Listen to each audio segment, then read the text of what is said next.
നിങ്ങളുടെ favourite shows ഇനി ഒരിക്കലും മിസ്സാവില്ല. ഇപ്പോൾ C5 കാണും നിങ്ങളുടെ ഫേവറേറ്റ് ഷോസ് തികച്ചും സൗജന്യമായി. ഞാൻ ധനുഷിന്റെ ലൈഫിൽ വന്നില്ലായിരുന്നെങ്കിൽ ജീവിതത്തിൽ അർത്ഥമില്ലാതായി പോയതെന്നാ അവൻ പറയുന്നത്. എല്ലാ പുരുഷന്മാരുടെയും മാറ്റത്തിന് പിന്നിൽ ഒരു സ്ത്രീ ഉണ്ടെന്ന് പറയുന്നത് വെറുതെ അല്ല മോളെ. ആ അതെ, ഞാൻ ഏട്ടത്തെ അന്വേഷിച്ചത് അത്യാവശ്യപ്പെട്ടൊരു കാര്യം പറയാനാ. എന്ത് കാര്യം? അതൊക്കെ പറയാം, വാ വാ. ആ സ്ത്രീയുടെ മറ്റെന്തെങ്കിലും ഡീറ്റെയിൽസ് കിട്ടിയാ സൂരജ് എന്നെ ഒന്ന് അറിയിക്കണം. തീർച്ചയായിട്ടും. ധനുഷിനോട് അടുപ്പമുള്ള മറ്റു സുഹൃത്തുക്കൾക്കിടെ ഞാനൊന്ന് അന്വേഷിച്ച് നോക്കട്ടെ. എന്തെങ്കിലും വിവരം കിട്ടി ഞാൻ അറിയിക്കാം. താങ്ക് യു സൂരജ്, ഞാൻ വിളിക്കാം. ശരി, അപ്പൊ കാണാം.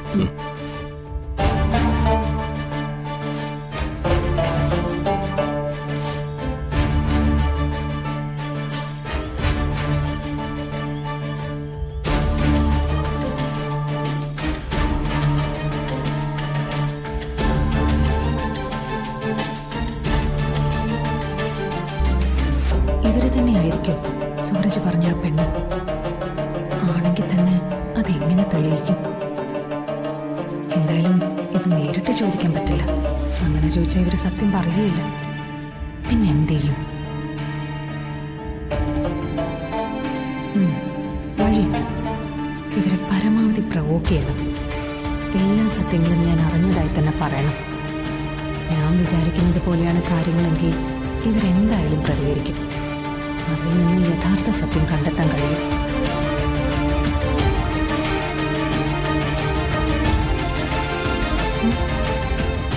നീ എന്താ പിന്നെ വന്ന് പേടിപ്പിക്കണോ? ആരെങ്കിലും വന്ന് പേടിപ്പിച്ച ഉടനെ പേടിക്കുന്ന ആളല്ലല്ലോ നിങ്ങള്. മറ്റു പലരെയും പേടിപ്പിക്കുന്ന ആളല്ലേ. മനസ്സിലായില്ല. കാര്യങ്ങളൊക്കെ ഞാൻ വിശദമായിട്ട് അറിഞ്ഞു. എന്ത് കാര്യം? സ്നേഹയ്ക്കും ധനുഷിനും ഇടയിൽ നിങ്ങളൊരു വിലങ്ങ് തടിയായി നിൽക്കുന്നത് എന്തുകൊണ്ടാണ്? ഇപ്പൊ നിങ്ങളുടെ മുഖത്തുണ്ടായി ഞെട്ടലുണ്ടല്ലോ, അത് മാത്രം മതി ഞാൻ പറഞ്ഞത് സത്യമാണെന്ന് മനസ്സിലാക്കാൻ. നീയേ ചുമ്മാ പിച്ചും പേയും പറയാതെ പോയി നിന്റെ ജോലി നോക്ക്. നീ എന്റെ പിന്നാലെ ഇങ്ങനെ വന്ന് എന്തേലും പറഞ്ഞ ഞാൻ ഉടനെ പ്രതികരിക്കുന്നാണോ നീ വിചാരിച്ചു വെച്ചിരിക്കുന്നത്? നീ മനസ്സിൽ കാണുമ്പോ അത് മാനത്ത് കാണാൻ എനിക്കറിയാം. ഇത് തന്നെയാ സൂരജും പറഞ്ഞത്. സൂരജോ? ഏത് സൂരജ്?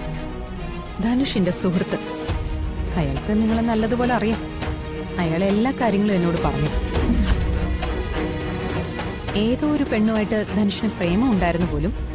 അവര് തമ്മിൽ കല്യാണം കഴിക്കുമെന്നാണ് സുഹൃത്തുക്കളെല്ലാം കരുതിയിരുന്നതെന്ന്. അതിന് ആ പെണ്ണ് നിങ്ങളാണെന്നുള്ള സത്യവും സൂരജ് എന്നോട് പറഞ്ഞു. കണ്ടോ, ഞാനത് പറഞ്ഞപ്പോ തന്നെ നിങ്ങളുടെ മുഖം മാറി. അപ്പൊ ഞാൻ പറഞ്ഞതാണ് സത്യം അല്ലേ? ആണെങ്കിൽ ധനുഷും നിങ്ങളും തമ്മിൽ പല തവണ അസമയത്ത് സംസാരിക്കുന്നത് ഞാൻ കണ്ടിട്ടുണ്ട്. അപ്പോഴൊക്കെ നിങ്ങൾ അവനെ ഭീഷണിപ്പെടുത്തുന്ന രൂപത്തിലാണ് സംസാരിച്ചിരുന്നത്. അന്ന് ഞാൻ ചോദിച്ചപ്പോ അങ്ങും ഇന്നും തൊടാതെ ചിലതൊക്കെ നിങ്ങൾ പറഞ്ഞു. ഇന്നിപ്പോ സൂരജ് പറഞ്ഞതും കൂടി ചേർത്ത് വായിക്കുമ്പോ എന്റെ ഊഹം ശരിയാണ്. നിങ്ങളുടെ കാമുകനായിരുന്നു ധനുഷൻ. അതുകൊണ്ടാണ് അവനെ ഈ നെല്ലിശ്ശേരിയിലേക്ക് നിങ്ങൾ കൊണ്ടുവന്നത്. പക്ഷെ നിങ്ങളുടെ പിടിയിൽ നിന്ന് വിട്ടുമാറി അവനിപ്പോ സ്നേഹയെ വിവാഹം കഴിച്ചു. അത് നിങ്ങൾക്ക് സഹിക്കാൻ പറ്റുന്നില്ല. നിങ്ങളുടെ നിയന്ത്രണത്തിലായിരുന്ന ഒരുത്തൻ പെട്ടെന്ന് കൈവിട്ടു പോയപ്പോ നിങ്ങളുടെ കൺട്രോൾ പോയി. അതുകൊണ്ടല്ലേ അവരിപ്പോഴും പൂർണ്ണമായി ഭാര്യ ഭർത്താക്കന്മാരായി ജീവിക്കാൻ കഴിയാതെ നടക്കുന്നത്. അവർക്കിടയിലെ പ്രശ്നം നിങ്ങളാണെന്ന് ധനുഷ് എന്നോട് പറഞ്ഞിട്ടില്ല. സ്നേഹിക്കും കാര്യം അറിയില്ല. പക്ഷെ ഇപ്പൊ എനിക്ക് എല്ലാം അറിയാം, എല്ലാം. അപ്പോ നീ എന്നെ കുറിച്ച് ഒരുപാട് അന്വേഷണം നടത്തിയല്ലേ? എന്നാലേ നീ കേട്ടത് പലതും ശരിയാ.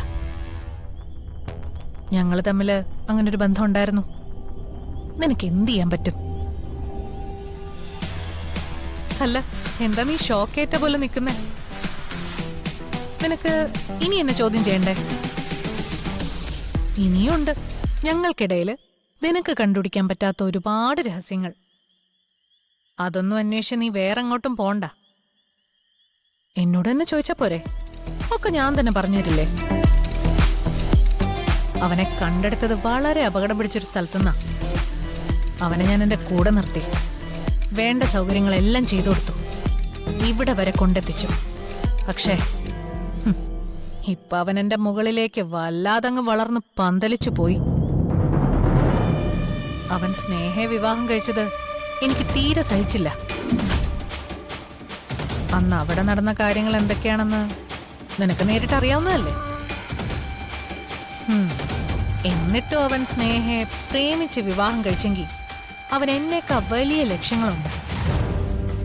പക്ഷെ എനിക്ക് മുകളിൽ വളരാൻ ഞാൻ അവനെ അനുവദിക്കില്ല.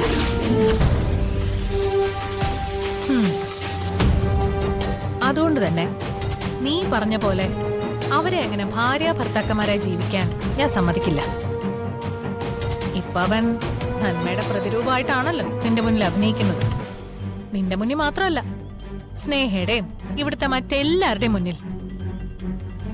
പക്ഷേ എനിക്കറിയാം അവന് മാറാൻ കഴിയില്ല. അത് നിങ്ങളുടെ തെറ്റിദ്ധാരണ. സ്നേഹ അവനെ പൂർണ്ണമായും മാറ്റിയെടുത്തു കഴിഞ്ഞു. ഇനി അവർക്ക് ജീവിക്കാൻ നിങ്ങളുടെ സമ്മതമൊന്നും ആവശ്യമില്ല. എത്രയും പെട്ടെന്ന് അവർ പൂർണ്ണമായും ഭാര്യ ഭർത്താക്കന്മാരായി ഈ നെല്ലിശ്ശേരിയിൽ തന്നെ ജീവിച്ചു തുടങ്ങും. തടയാൻ കഴിയുമെങ്കിൽ നിങ്ങളൊന്ന് ശ്രമിച്ചു നോക്ക്. ഞാൻ അറിഞ്ഞതും കേട്ടതും ഒക്കെ എന്റെ മനസ്സിൽ തന്നെ അടക്കി വെക്കേണ്ടി വരുന്നതാ എന്റെ ഇപ്പോഴത്തെ ശാപം. അത് മറ്റൊന്നിനും വേണ്ടിയല്ല, ഈ കുടുംബത്തിന്റെ സമാധാനം നഷ്ടപ്പെടാതിരിക്കാനാ. അതുകൊണ്ട് തൽക്കാലം നിങ്ങൾ രക്ഷപ്പെട്ടു. പക്ഷെ ധനുഷിന്റെയും സ്നേഹയുടെയും കാര്യത്തില് നിങ്ങളുടെ ഒരു ഇടപെടലും ഇനി ഞാൻ സമ്മതിക്കില്ല. നിങ്ങൾ തടസ്സപ്പെടുത്തിയ അവരുടെ ശാന്തി മുഹൂർത്തം ഉടൻ തന്നെ നടക്കും. ഞാൻ നടത്തും.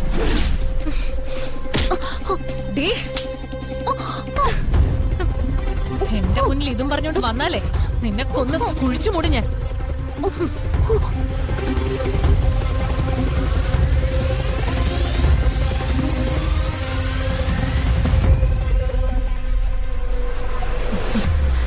നിന്റെയും ധനുഷിന്റെ കാര്യം ഞങ്ങളിപ്പോ പറഞ്ഞതേ ഉള്ളൂ. ഏട്ടത്തിയെ പറഞ്ഞെങ്കിൽ അതെന്തേലും കുറ്റമായിരിക്കും. ആ, പറഞ്ഞ ഞാനല്ല, നിന്റെ അർച്ചനയെടുത്തയാ. നീയും ധനുഷും തമ്മിൽ മരിച്ചാലും പിരിയാത്ത സ്നേഹമാണെന്നാ അർച്ചന പറയുന്നേ. എന്താ സംശയം? ഞാൻ കണ്ടിടത്തോളം സ്നേഹയും ധനുഷും തമ്മിൽ നല്ല സ്നേഹത്തിലാ അല്ലേ? അതെ, ആ കാര്യത്തിൽ ഒരു സംശയവും വേണ്ട. ഒരിടത്തും പോവാതെ ഫുൾ ടൈം എൻ്റെ കൂടെ എന്നെ ഇങ്ങനെ സ്നേഹിച്ചിരിക്കണമെന്നാ അവൻ്റെ ആഗ്രഹം. ഞാൻ ധനുഷിന്റെ ലൈഫിൽ വന്നില്ലായിരുന്നെങ്കിൽ ജീവിതത്തിൽ അർത്ഥമില്ലാതായി പോയതെന്നാ അവൻ പറയുന്നത്. എല്ലാ പുരുഷന്മാരുടെയും മാറ്റത്തിന് പിന്നിൽ ഒരു സ്ത്രീ ഉണ്ടെന്ന് പറയുന്നത് വെറുതെ അല്ല മോളെ. ആ അതെ, ഞാൻ ഏട്ടത്തെ അന്വേഷിച്ചത് അത്യാവശ്യമായിട്ടൊരു കാര്യം പറയാനാ. എന്ത് കാര്യം? അതൊക്കെ പറയാം, വാ വാ.